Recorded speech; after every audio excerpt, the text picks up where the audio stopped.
자, 우리가 하에 살아. 자, 이제 하에이 삶, 생애, 살다, 하야, 사라, 사라의 삶. 그래서 사라의 삶이라고 불리는 토라 포션이에요.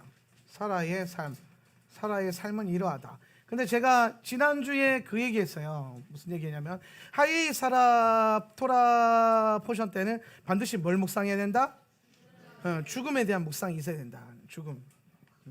모트. 그랬어요. 모트. 따라합시다. 모트. 모트.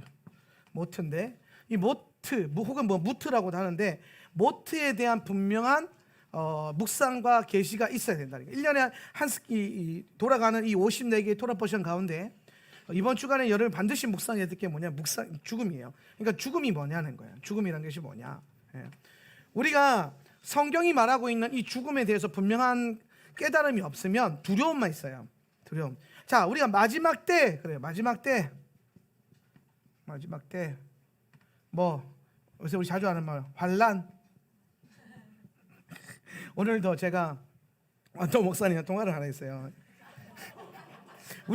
내 설교에 가장 주로 많이 등장하는 게 완도인데 완도도 그렇대요. 제주도랑 통화를 했는데 이렇게 하면서 완도 기도이지만 목사님이랑 이제 통화를 하면서 이제 무슨 얘기했냐면 청년들 선십을 캠프를 하려고 청년 선십 캠프를 하려고 이제 제주도에서 하려고 해요. 그래서 이제 3박 4일 혹은 4박 5일 붙잡아 놓고 두드려 패면서 청년들을 성령을 만나든지 나를 만나든지 뭐 이렇게 그래서 청년 선십 정체성 훈련 학교를 하면서 좀 이제 청년들이 부흥을 하는 이게 사실 포항에서부터 주문이 있었어요. 제가 이번에 그 집회하고 왔는데 포항에 있는 그 한 목사님이 그 청년들을 좀 보내줄 테니까 좀 이렇게 선십을 한번 해줘라. 그 선십 캠프를 한번 해줘라. 그래서 어떻게 할까 고민하다 우리끼리 처음에 할까 하다가 완도 또 우리 목사님이 그 선십 전문가 아닙니까? 우리 교회 다음 세대들을 활짝 변화시켜 놓은 분이 이제 완도 목사님인데 그래서 완도에서 할까 제주에서 할까 하다 제주에서 하기로 했어요. 그래서 제주도에서 이제 근처에 호텔 뭐 숙박 빌려가지고 숙박비 받아가면서 이렇게 진행하려고 하는데 뭐 전화하면서 그 얘기했어요. 전화 통화하면서 우리 여보세요 안 하고 한란 통과 이렇게 하거든요.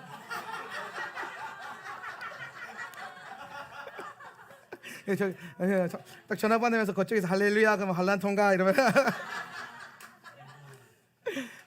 제가 환란 전 휴가를 지지하다가 환란 통과, 그러니까 환란 후 휴가죠. 어떤 면에서는 환란 통과를 입장을 바꾸게 되면서 성경의 안에서 우리가 말하고 있는 이 분명한 사인들이 이제 좀 중요하다. 마지막 때 우리가 좀 준비해야 될 것. 그러니까 우리가 마지막 때 혹은 뭐 환란, 뭐 대환란, 7년 환란, 뭐 이런 얘기하면은 가장 먼저 딱 떠오르는 게 뭐예요? 두려움이잖아요, 그죠? 안 두려워요 이제? 복이 있을지어다. 안 두려워야 돼요. 제가 이번에도 포항 가서 집회하면서 계속 얘기했던 게 뭐냐면 환란은 우리로 하여금 더 빛나게 할 것이고 우리에게 분명한 소망을 준다라는 거예요. 오늘 빌라델비아 교회를 향한 분명한 메시지를 붙잡으세요. 할렐루야. 오늘 주님께서 그 인침받은 자들에게 그 환란의 때에 내가 너를 명쾌할 것이고 보호할 것이다. 오늘 우리가 이 출애굽기 안에 10가지 재앙, 10가지 심판을 통해서 주님이 우리에게 분명하게 보여줄 사인이 있어요. 애굽의 가축들은 죽어나가고 애굽 사람들은 병 걸리고 애굽의 장자들은 죽어나가지만 오늘 그리스도의 보혈로 인침받은 사람들, 할렐루야. 오늘 그 피로 말미암아 그 피를 의지하여서 주님의 그 장막 안에 있는 자들에게는 이 죽음의 권세가 넘어가는 유월하는 은혜가 저와 여러분 가운데 있을 것입니다. 아멘. 오늘 우리가 그 사인을 분명하게 알고 있어야 돼요. 유월한다라는 거예요. 유월. 제가 이제 그러고 보니까 딱 그게 보여요. 만약에 환란 전 휴거가 더 성경적이었다면 이 10가지 사실 이 출애굽기가 나중에 우리가 좀 제가 깊이 나누겠지만 출애굽기가 사실 계시록을 열 수 있는 중요한 열쇠들을 많이 갖고 있어요. 출애굽기 안에. 이 계시록 안에 나오는 이제 뭐 인재앙부터 시작해서 나팔 재앙, 뭐 그다음에 뭐 대접 재앙, 뭐 이런 모든 것들이 출애굽기 안에서 미리 예표가 돼 있거든요. 그러면 오늘 여기서 인침받은 자가 인침받은 자. 이 인침받은 자가 뭐라 그랬어요? 문설주에 어린 양의 피를 바르는 거, 피를 바른 자.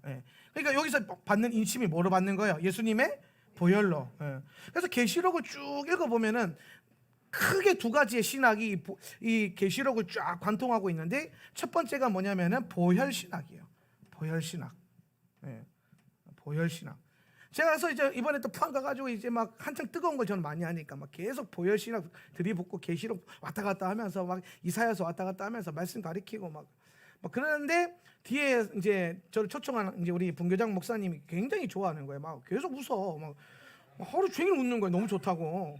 근데 나중에 끝나고 알고 봤더니 무슨 얘기하냐면은, 몇 달 전부터 한 학생이 계속 목사님한테 이 학교는, 이 교회는 맨날 보혈 찬송만 부르고 보혈 기도만 하고 보혈 선포만 한다고 자꾸 뭐라고 했나 봐요. 그래서 뭐 꼭 그렇게까지 해야 되냐. 그런데 더한 게 나타나가지고 2박 3일 동안 보혈로 그냥 성경 안에 있는 모든 보혈의 본문을 가지고 막 들이부어버려서 신학을 가르치니까, 이분이 이제 진짜 이런가 보다. 그리고 뒤에서 이제 분교장이 신난 거지만 하나님의 확증으로 다가오니까. 예. 그래서 이제 제가 이 보혈 신학을 말할 수밖에 없는 이유가 뭐냐면, 마지막 때에 여러분 이 창세기 보면 방주 나오잖아요, 그죠? 방주. 이게 뭐 의미한다 그랬어요? 네, 테바, 교회란 말이에요, 교회. 예. 그러니까 그 노아의 때에 그 노아의 홍수 심판 가운데 이 방주 안에 있는 자들은 보호함을 받고 생명을 건짐을 받고, 그죠? 예. 마찬가지로 이 테바를 풀어보니까 뭐예요? 십자가의 집을 바라보라 이렇게 됐잖아요, 그죠? 예, 이거 다 아는 거니까 그냥 이렇게 하고 넘어갑니다. 예. 그러면 십자가의 집을 바라보는 게 방주란 말이에요. 그럼 십자가 집이 뭐예요? 오늘날 교회를 의미하는 것이라는 거예요. 그럼 오늘 이 방주 안에 있었던 동물들과 방주 안에 있었던 8명의 노아의 가족들이 구원을 받았던 것처럼, 오늘 우리가 이 교회 안에 주님의 이 교회는 뭐예요? 예수께서 그 피로 사심받은, 할렐루야, 그 피로 사심받은, 피의 속량함과 속죄함으로 사심받은 이 교회 안에 있는 자들은 이 마지막 때에 롯의 때와 같은, 노아의 때와 같은 이 환난과 심판의 때에 보호함을 받을 것이다. 할렐루야. 그래서 오늘 우리는, 여러분 사실 환난이 오면은 여러분에게 더 좋을까요? 힘들까요? 좋을까요? 힘들까요? 제가 아까부터 계속 그랬잖아요. 여러분한테 좋은 거라고. 환난의 때가 세상에게는 심판적 요소와 두려움의 영역으로 다가오지만, 믿는 자들에게 뭐로 다가오냐면 믿음의 확증. 여러분이 그동안 이 주님의 요 일에 이런 거예요. 어떤 거냐면, 오늘 이렇게 쭉 시간이 흘러가면 여기에 주님의 일이 있어요. 여기에 주님의 일이 있는데, 오늘 이 일을 향해 가는 교회들은 끊임없이 이 길을 회방하는 원수들에게 뭘 받아요? 공격을 받고 회방을 받고 조롱을 받고 멸시를 받는단 말이에요. 그러니까 여러분, 예수 믿는데 평안하다? 평안할 수 있죠. 근데 편안하면 안 돼요. 예, 이해되십니까?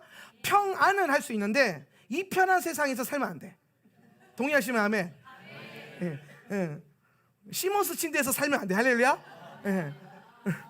이해됩니까? 침대 위에 있는 신부, 어떤 신부라 그랬어요? 미성숙한 신부. 아가서 몇 장에 나오는?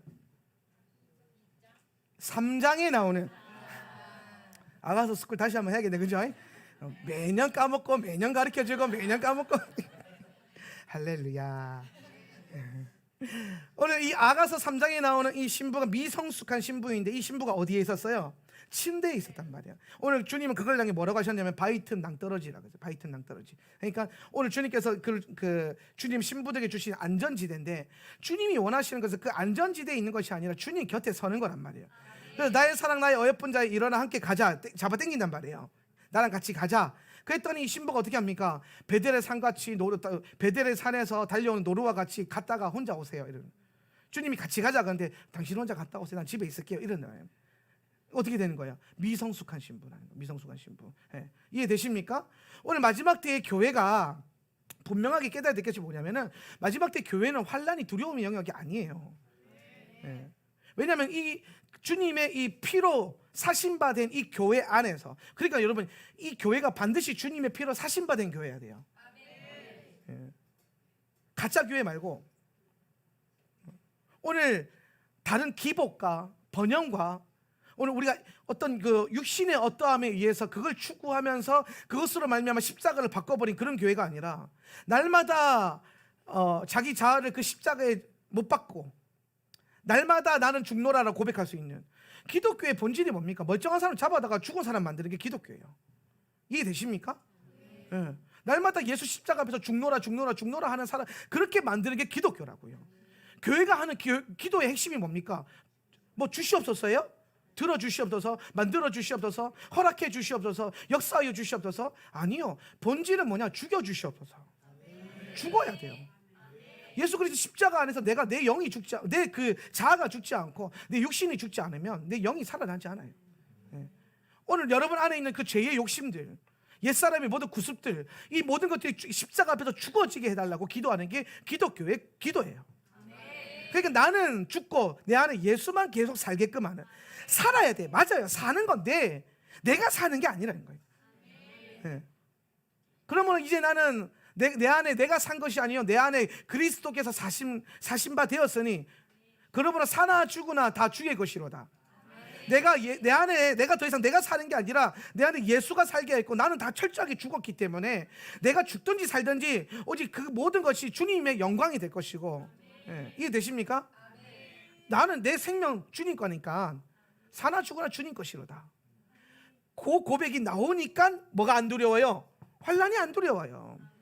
물론 언약 안에서 분명하게 보호되는 이 확증 안에서도 두려움이 없지만, 설령 여러분 가운데 몇몇 사람들이 못배임 당하는 놀라운 영광스러운 순교의 현장에 끌려간다 할지라도 박수치면서 기뻐할 수 있기를 예수님의 이름으로 축원합니다. 아무나 순교합니까? 아무나 그 생명을 주님께서 받으십니까? 여러분, 우리가 환난 때 두려워할 때 많은 분들이 순교할까 봐 두려워하는데, 그런 두려움 갖고 있는 사람들 순교 안 시켜요. 이게 얼마나 영광스러운 일인데, 여러분 생각해 보세요.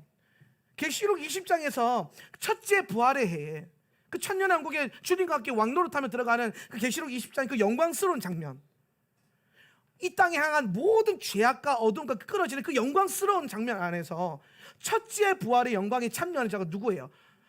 예수님의 말씀 때문에, 또 그 예수님을 증언하는 일 때문에, 오늘 짐승의 표를 받지 않았기 때문에 못배임바 당하고 죽었던, 순교했던 그 사람들이 첫째 부활에 참여하고 나머지는 나중에 부활한다 그랬단 말이에요. 그럼 이 첫째 부활에 참여하는 이들이 나중에 그 천년왕국 때 뭐 한다 그랬어요? 주와 함께 왕노릇하리라. 할렐루야. 아무나 왕노릇합니까? 부르심이에요. 아무나 순교합니까? 부르심이에요. 오늘 여러분 안에 우리가 오늘 이 마지막 때를 걸어갈 때 여러분이 믿음만 변치 않는다면, 여러분의 믿음의 본질이 예수 그리스도의 십자가 그 복음이 여러분에게 주어진 이 토라의 가치가 변질되지 않는다면 여러분의 구원은 계속해서 확증될 거예요. 여러분 뭐 내가 구원 못 받을까 두려워하고 그러지 마세요. 이미 구원 받았잖아요. 할렐루야. 그리고 여러분 이미 구원을 지금 지키고 있잖아요. 오늘 이 자리에 앉아서 예배하고 기도하고 오늘 한 번 더 죽어야겠구나 이 결단하고, 할렐루야. 이게 증거예요. 아무나 죽어야 했다고 생각하겠습니까? 아무나 자아를 못 박아요?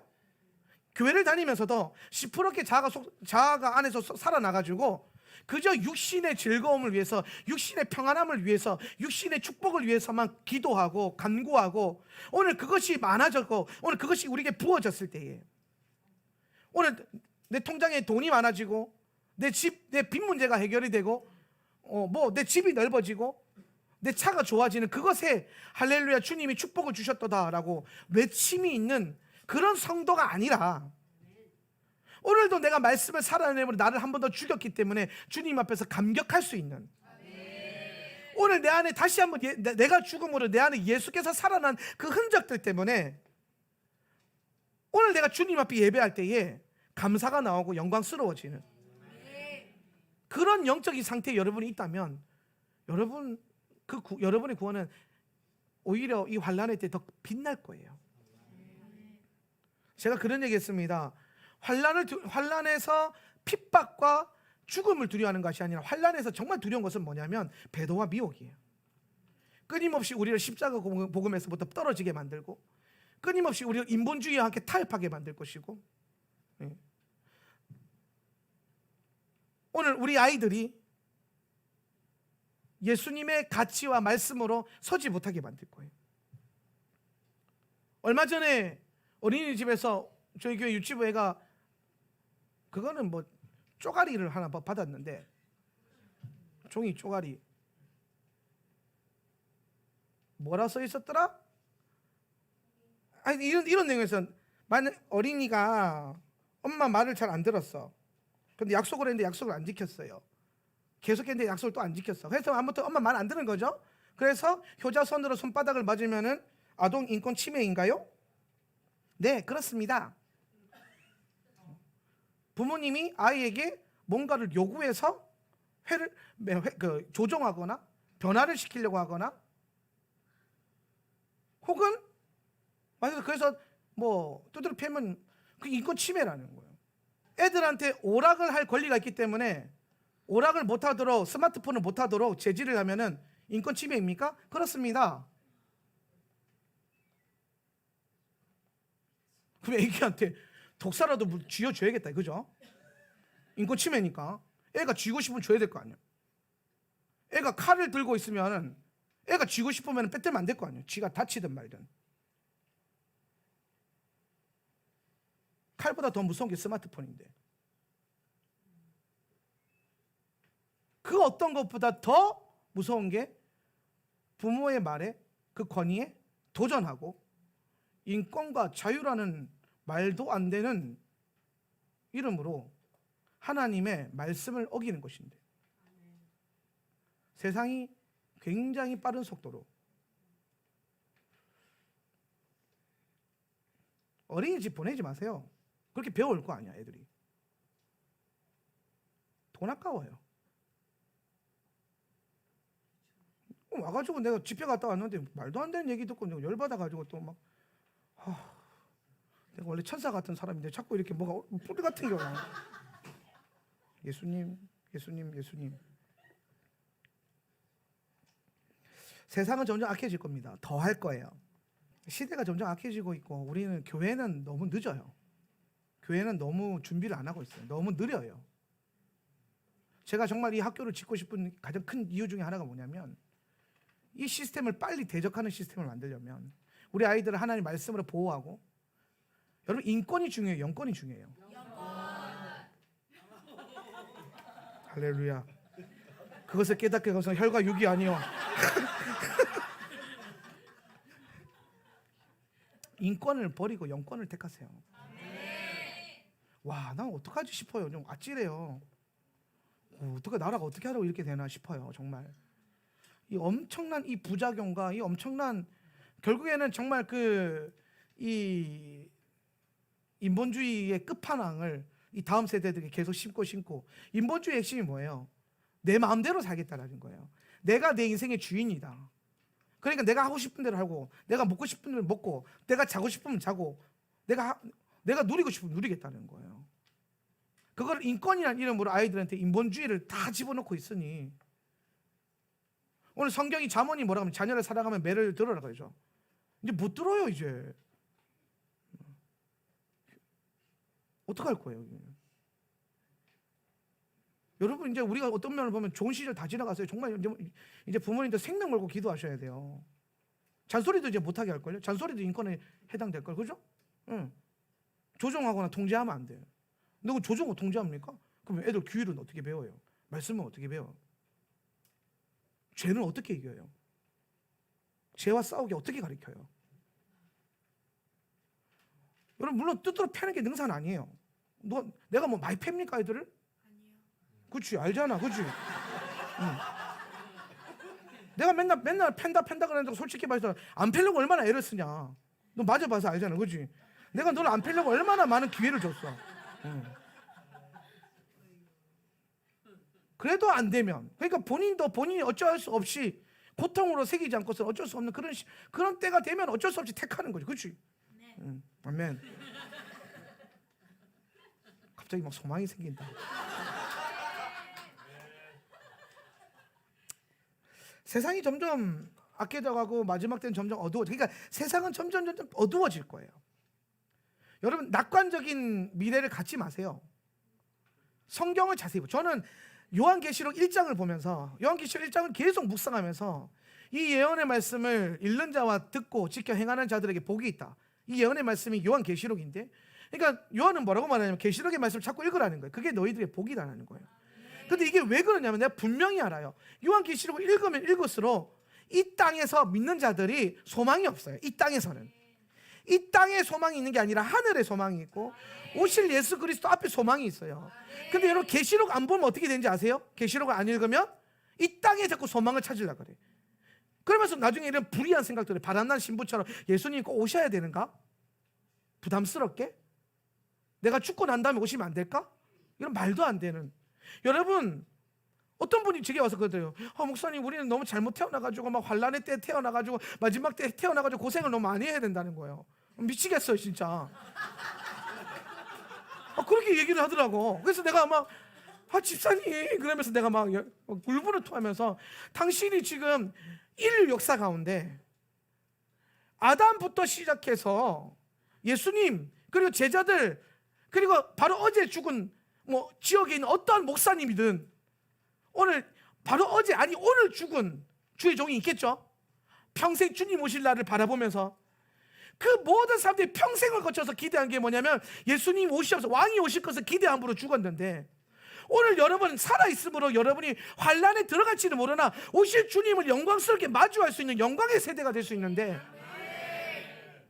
오늘 여러분 모세가 내려와서 너네는 좋겠다, 다니엘이 내려와서 너네는 정말 좋겠다, 오실 주님 앞에서 호산나 하고 외칠 수 있으니까 너네는 정말 좋겠다. 오늘 먼저 믿음의 선진들이 죽었잖아요. 첫째 부활에 참여 못하는 수많은 믿음의 선배들이 첫째 부활에 참여하거나 혹은 살아서 그분의 이 천년왕국의 때에 들어가는 그 성도들에게 쟤들은 좋겠다, 내가 그토록 기다리던 주님의 오심과 그분의 다스림을 실제적인 통치에 들어갈 수 있으니까 얼마나 좋을까, 얼마나 행복할까.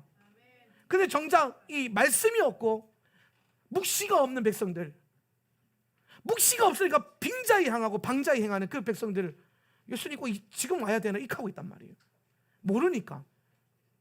원수들이 일루미나티와 프리메슨의 그 어젠다 안에서 두려움만 가득 채워놨던 그 수많은 종말론들.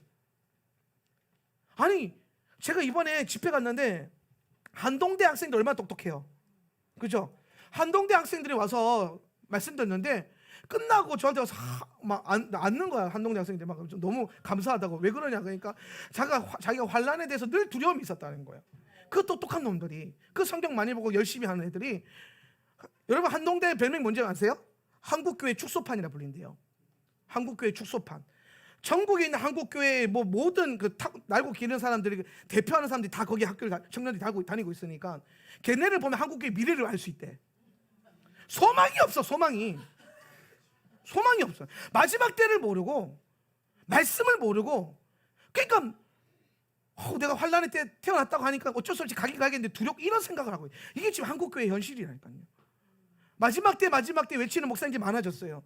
근데 정작 그 마지막 때를 모든 사람이 들으면 두려움으로 막 두렵지만 어쩔 수 없어, 주님 뭐 힘 주시겠지 막 이렇게 있단 말이에요. 소망이 없어요. 소망이. 오늘 하울란 센터처치 성도 여러분, 소망을 가지세요. 오실 주님 앞에 오늘 세상이 우르르 캄캄 쓰러져 갈 때에 오늘 우리가 그리스도의 인침받은 그 하나의 축복만으로, 그 은혜로 말미암아 모든 재앙과 심판에서부터 보호될 거고, 오늘 후주서 쓰러져 갈 때에 오늘 믿는 자들 향해서, 여러분 지금 믿는 자들이 예배하는 것을 얼마나 많이 조롱하고 핍박합니까? 근데 그때가 되면 그 믿는 자들을 부러워하면서 쓰러질 거예요. 부러워하면서 일을 갈 거예요.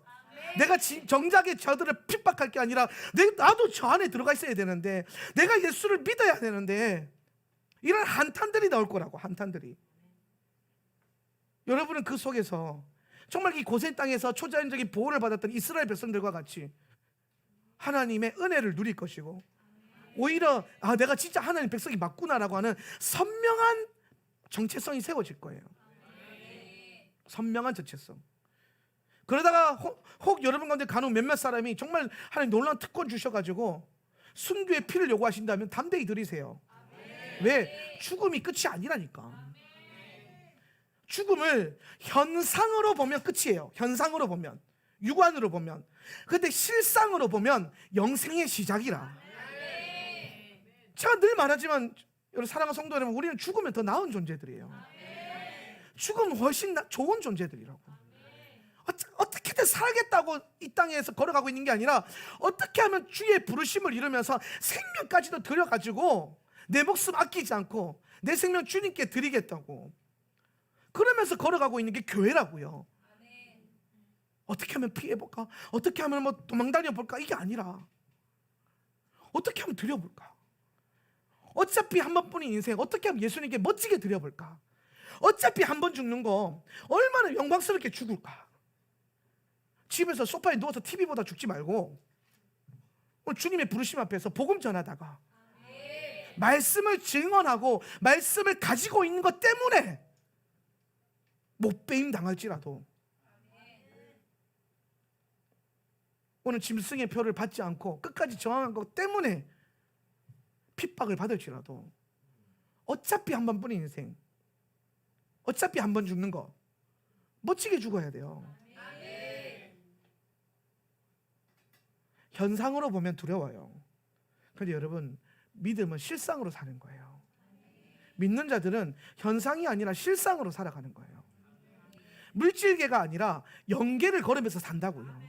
오늘 여러분이 육신을 갖고 있지만 여러분은 영이라고요. 영으로 깨어 있어야 돼요. 잠들지 말고 졸지도 말고. 육신은 자나 영은 깨어 있는, 나는 자나 내 영은 깨어 있다는 그 고백이, 오늘 그 성숙한 신부의 고백이 저와 여러분이 나오기를 바랍니다. 그래서 이번 주간에 반드시 이것에 대한 묵상이 있어야 돼요. 항상 죽음은 뭐라 그랬어요? 진리를 완성한다. 매미 진리라 그랬잖아요. 매미 진리. 타부는 뭐예요? 완성이에요. 그럼 죽음이란 것은 뭐예요? 진리를 완성하는 거. 그럼 죽는 건 왜 죽어요? 진리를 완성했기 때문에. 이 말은 뭐냐면 부르심을 이루었기 때문에. 그래서 제가 늘 하는 말 있잖아요. 부르심이 있으면 안 죽어요.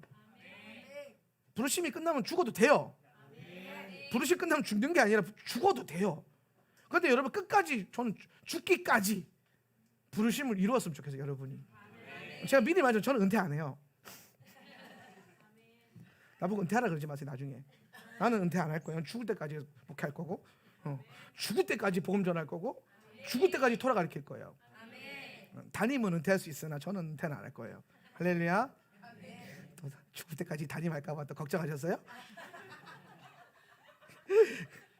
속으로 35년만 견디면 된다 이러고 있는 분들, 그 전에 예수님 오세요. 여러분 지금의 현생은 나로 인해서 끝났어요. 이제 여기서 이제 여러분의 담임 목사님 여기서 끝날 거예요. 이제 2대 담임 목사님 없어요. 하우라세터 처치는. 예수님 오신다니까. 그러니까 여러분 앞에 있는 유일무이한 담임 목사님한테 잘하세요. 물론 잘하고 계시지만, 할렐루야. 무슨 말씀인지 아시겠죠? 그러니까 제가 지난주에 설교를 잘 곱씹으면서 진리를 잘 이루어갈 수 있기를 바랍니다. 오늘 제가 이 마무리 말씀을 묵상을 뭘로 할까 하다가 결국에는 하나님께서 계시록을 통해서, 토라를 통해서 우리에게 뭘 요구하냐면은 광야를 걷는 걸 자꾸 요구하세요. 광야, 미드바르, 그죠? 자, 그 이제 제가 이거 얘기하고 싶었어요. 왜 하나님은 광야를 걷게 하시는가? 왜 우리가 광야를 살아가야 되는가? 오늘 저는 바벨론 속의 다니엘은 불가능할 것이라고 봐요. 가능하다면 좋겠는데 반드시 그게 막히는 때가 옵니다. 왜냐하면 점점 인본주의와 짐승의 권세는 더 커져갈 것이기 때문에 잠시 잠깐 다니엘처럼 살 수 있을지는 모르나, 이 말은 다니엘이라는 것은 뭐냐면은 세상에서도 권위가 있고 하나님 나라에서도 권위가 있는, 양쪽 다 권위가 있는, 흔히 말하는 고지론이라 그러죠. 근데 저는 이게 일단은 양자 컴퓨터 나오고 빅브라더 시스템 가동 되면은 이건 불가능할 거라고 봐요. 이건 더 이상 좀 불가능할 거라고 보고, 교회는 결국에는 언더그라운드 처치 체제로 나아가야 될 것이다. 보이지 않는 교회 시스템. 여러분 그래서 그걸 많이 훈련하셔야 돼요. 제가 여러분 미리 말씀드리지만 예배 오시기 그 전에 한 몇 시간 전에 갑자기 셀 리더들로부터 지역으로 모이겠습니다. 그러면 바로 글로 가셔야 돼요. 근데 어느 순간에 번개로 그거 훈련하면 할 거예요. 샤밧이나 주일에. 그래서 딱 울리면은 그 메시지 듣고 그 지역으로 가서 딱 하늘을 뚫어내고 기도하고 예배하고. 우리 코로나 때 훈련했던 거 있죠, 그죠? 그런 시스템으로 한 달에 한 번 정도 불시에 번개하면 합니다. 언제 때와 시는 여러분 알 수 없어요. 나도 몰라요. 때와 시는 나도 모르고 여러분도 몰라요. 오직 그 아버지만 아시니까. 때와 시는 너희 알 바가 아니요 오직 너희는 성령을 받아. 그래서 만약에 여러분 딱 울리면은 셀리더들 딱 오면은 바로 여러분 예배드리는 그 지역마다 예배드리는 장소 있죠? 그걸로 딱 모여서 예배 바로 드리세요. 네, 바로 딱 들고. 내가 이거 그 예수님 오시기 전까지 계속 꾸준히 훈련할 거예요. 네. 언제든지 우리가 언더그라운드 체제가 익숙해야 돼요. 익숙해야 돼요. 그래서 보이지 않는 교회. 저는 보이는 교회에 대해서는 이미 소망을 접었어요. 네, 보이는 교회가 아니라 우리 여러분이 교회가 되는, 여러분이 교회가 되셔서 여러분의 지역과 권역 안에서 뭐 사업장으로 모이고 학교로 모이고 가정으로 모여서 교회를 이루는 것. 오늘 이 그 종교 시설, 뭐 종교 부지, 로컬 처치로 보이는 그런 어떤 교회를 넘어서서 오늘 우리가 에클레시아가 어떤 큰 덩어리 교회가 아니라 두세 사람이 모인 곳에 내가 너와 함께하리라 했던 그 말씀을 여러분 믿으면서, 그래서 오늘 이곳에서 여러분 뜨겁게 찬양하고 기도했던 것에 대한 그 영적인 압력과 기름 부음이 그 지역과 권역에서도 동일하게 역사하도록. 오늘 리더들은 항상 그것을 위해서 여러분에게 주어져 있는 이 목자의 부르심을 위해서 부담감을 갖고 준비하십시오. 여러분이 나중에 그때가 되면 결국엔 여러분이 목자가 되셔야 되고 여러분이 양들을 케어하셔야 돼요. 제가 그 할 수 있는 이 소나기가 떠날 때가 반드시 올 거란 말이에요. 그럼 여러분 그 목자들은 꼭 기억하세요. 양들을 돌보지 말고 사자 새끼들을 키우세요. 셀 리더들은 반드시 이걸 들으세요. 셀 원들을 관리하지 말고 셀 리더들을 키워내세요. 리더들을 키워내세요. 그래서 그들이 또 흩어져서 교회를 이룰 수 있도록. 그래서 여러분 환란이 딱 지날 때에 눈에 보이는 교회, 우리 그런 말 많이 하잖아요. 대한민국 창공에서 밤에 비행기 내리다 보면 시뻘건 공동묘지 같은 십자가가 그렇게 많다면서요. 그게 뭐 기하급수적으로 사라질 거예요. 그런데 예수님 오셔서 뚜껑 딱 들어봤는데 보이지 않는 교회가 부흥과 능력으로 꽉 차 있는. 주님이 오셔서 냄비 뚜껑 딱 열었는데 여니까 교회가 있어요. 위에는 없었는데 교회가 꽉 차 있는. 오늘 그게 우리 소망이 됐으면 좋겠어요. 그 일에 하원한 세터 처치가 도전하시고 오늘 훈련하세요. 교회 성장, 대형 교회, 저는 이미 그거는 의미 없다고 봐요. 어떻게든 여러분이 교회가 되셔서 계속 제자 훈련 해내시고 불신자들 전도해가지고 가르치고 치유축사 예언사역을 통해서 예수 그리스도의 살아계심을 나타내시고 날마다 선교에 목숨 걸고 여러분 개인으로는 기도 말씀 예배 게을리하지 않아서 주의 몸된 성전을 이루어 가시고 그러면서 마지막 때에 배도하지 않고 미혹하지 않고 말씀 때문에 선명하게 걸어가세요. 말씀만 분명히 있으면 선명하고 분명해집니다. 여러분 토라 날마다 묵상하고 이 토라 안에서 날마다 매년 돌아가야 돼. 이 토라 포션의 시스템을 묵상하고 읽어간다면 점점 마지막 때는 선명해질 거고 여러분의 삶이 선명해질 거고 혼란스럽지 않을 거예요. 이렇게 해야 되나 저렇게 해야 되나, 어린이집에서 쪼가리 하나 날라왔는데 그럼 애들 앞으로 패면 안 되나? 그리고 따라합시다. 우리 다음 세대만 따라합시다. 내가 맞을 짓을 안 하겠습니다. 아멘.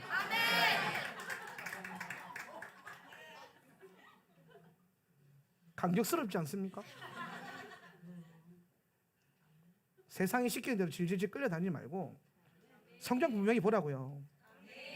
자녀가 뭐 계속 요즘에 여론이 하여튼 이게 미디어가 가장 큰 누룩인데 요거 계속 분위기 만들려고 계속 뭐 말도 안 되는 뭐 애를 뭐 그 뭐냐 그 뭐 입양해가지고 뭐 패가지고 죽였네 어쨌든 이런 거 기사 만들고 물론 그건 죄예요. 범죄예요 그거. 근데 여러분 대한민국에 있는 그 수십만의 엄마들 중에서 그런 엄마가 수십만 수백만 전 세계에 있는 수억의 엄마들 중에서 그런 엄마 몇 명 돼요? 몇 명 되냐고. 그런 엄마가 어디 있어? 그런 엄마가 없다니까요. 정신병자겠지 그거는. 근데 그게 케이스가 된다고? 그게 예시예요. 예표. 욕하면 안 돼요 여러분. 근데 나는 세상은 그럴 수 있다고 봐요. 정부는 그럴 수 있다고 봐. 그런데 거기에다가 막 예수 믿는 엄마 아빠들이 정신 못 차려. 그거 보고 어머 세상에 패면 안 되나 보다. 어머 세상에 스마트폰 뺐으면 안 되나 보다. 어머 인권을 존중해줘야지 오락해라 이하고 앉아 있으면 희미한 거죠. 희미한 게 아니라 티미한 거지, 경상도 말로. 알아들으면 권사님 알아들으셔서 경상도 나오시고 우리 권사님 알아들으셨거든요. 어떻게 그렇게 살아요? 어떻게? 말씀 똑바로 보고요. 자녀들 키워도 말씀으로 키우지 교육법으로 안 키우는 거예요. 기도와 말씀과 예배로 영으로 키우는 거지. 아우, 난 진짜 너무 세상이 이렇게 악해져 가는 거 볼 때마다 참. 근데 거기에 대놓고 교회가 그렇게 흔들릴 때마다 난 참 너무 답답해요. 선명하지가 않아요. 여러분의 가치관 마지막 때 끊임없이 이건 시작점이라니까요. 더 한 게 올 거고. 우리 코로나 때 모여서 예배하겠다는데 모여서 춤추고 나이트클럽에서 춤추고 술 마시고 놀러 다니는 거는 괜찮고 모여서 마스크 끼고 날마다 방역하면서 예배하는 건 안 된대요. 전국을 싸돌아다니면서 놀는 건 괜찮고 예배 드리는 때 혹시나 교회 피해 줄까 봐 만나고 싶은 사람 다 안 만나가면서 집, 회사 얌전히, 집, 교회 얌전히, 혹시나 피해 줄까 봐 그런데 사람들은 예배 드리면 안 된다 하고 그냥 즐기기 위해서 날마다 술판 마시고 놀고 막 춤추고 전국을 그러면서 다니고 해외를 못 가니까 제주도 겁나 오고. 근데 막을 수 있어요? 못 막잖아요. 막을 생각도 안 하잖아요. 근데 왜 교회만 막냐는 거예요. 시작점이라니까요. 이거 더한 게 있을 거예요. 이거는 여러분 마태복음 24장에서 막 난리가 일어날 거면, 전쟁이 일어날 거면, 막 소문이 일어났으면, 근데 뭐라고 합니까? 이 진통은 끝이 아니라 시작이니라 그래요. 지금은요 시작도 아니에요. 요거 원수들이 달아본다고 교회가 얼마나 버틸 수 있나. 근데 교회가 처참하죠. 교회가 엄청 부끄럽죠. 지금 시작도 안 했는데 후후죽순 인본주의에. 그러니까 여러분 이제 보여지는 걸로는 안 될 수 있어요. 어떻게든 여러분 계속해서 훈련하세요. 호락호락한 두려운 때는 아니지만 만만한 때는 아니에요. 두려워할 필요는 없어. 왜? 분명히 언약이 있잖아요.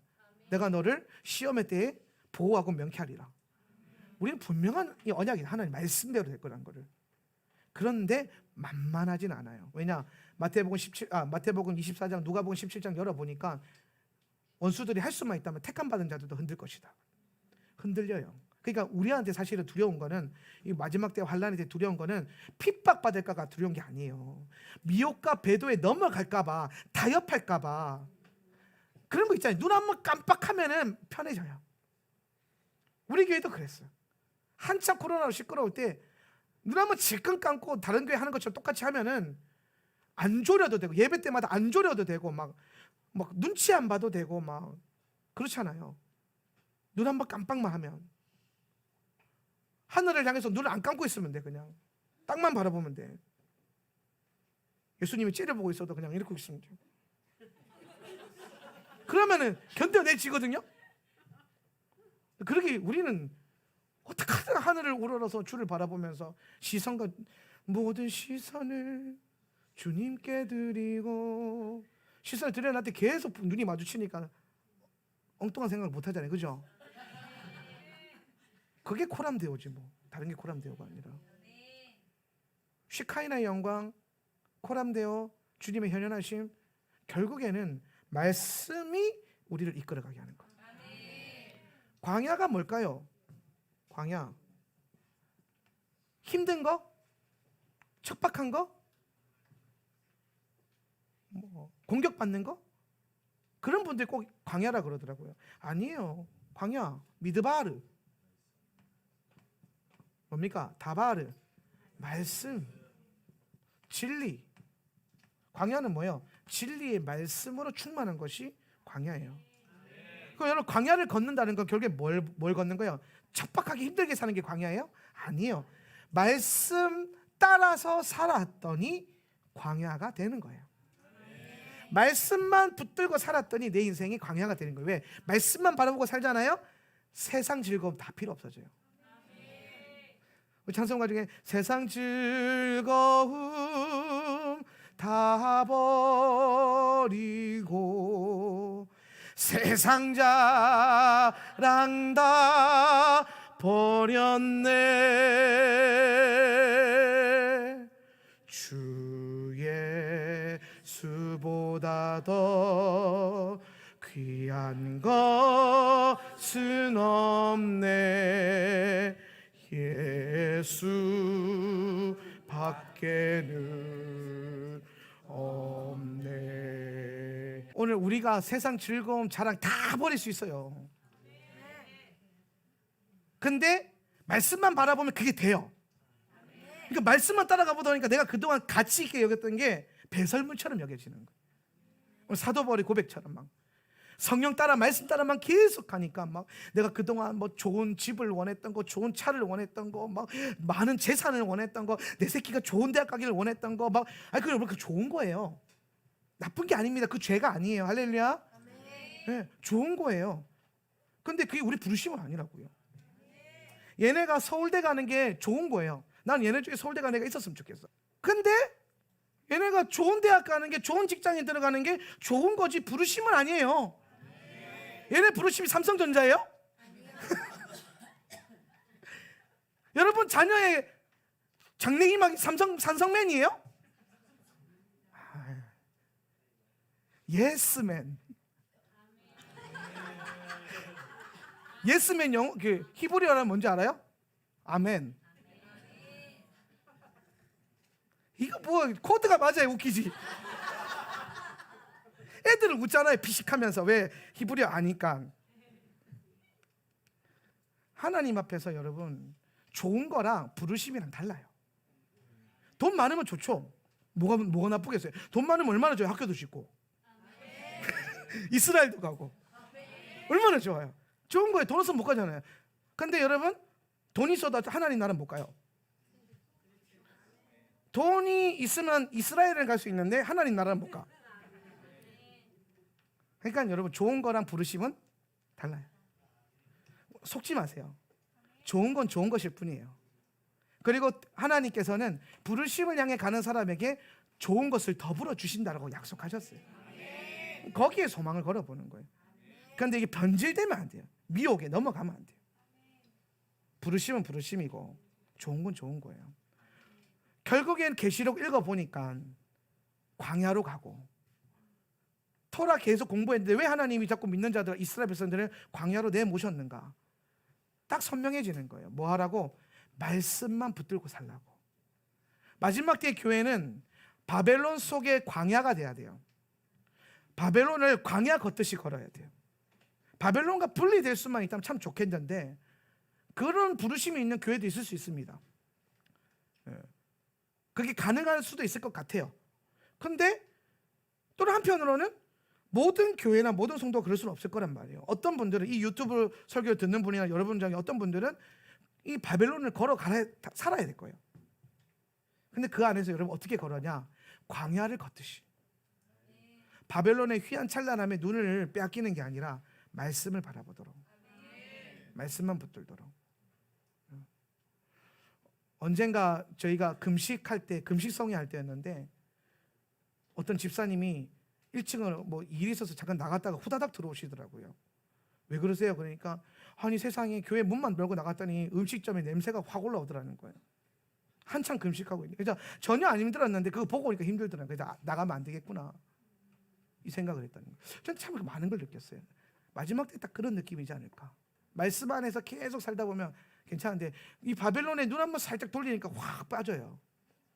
마지막 때는 롯의 때와 같다라고 말씀하셨죠. 누가복음 17장에서. 그럼 이 롯의 때는 뭡니까? 롯의 아내는 뒤로 한번 살짝 돌아봤다가 어떻게 됐어요? 네, 소금 기둥 됐어요.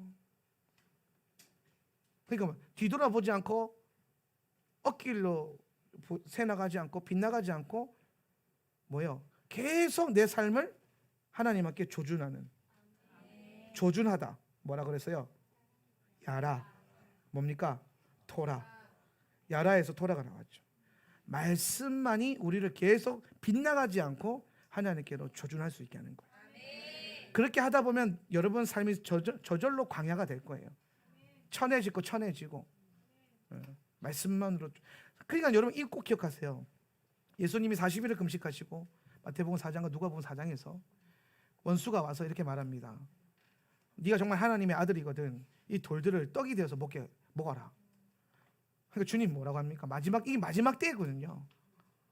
여러분 마지막 때에 세 번째 말탄자가 인을 떼니까 무슨 일이 일어났어요? 엄청난 인플레이션과 기근이 왔죠. 그죠? 그래서 물가가 폭등하고 밀 한 대가 한 데나리온. 이 말이 뭐냐면 쌀 한 대가 오늘 일당이 얼마죠? 우리가 한 7, 8만 원 하나요? 예. 그럼 여러분 쌀 한 대가 7, 8만 원. 요즘에 쌀 20kg가 5만 6천 원 정도 하는데 예. 쌀 한 대가 7만 원, 8만 원. 말도 안 되는 물가, 인플레이션 현상. 이게 세 번째 인을 뗄 때 오는 현상이에요. 그러니까 뭐예요? 먹을 게 없어요. 못 먹어요. 기근이 와요.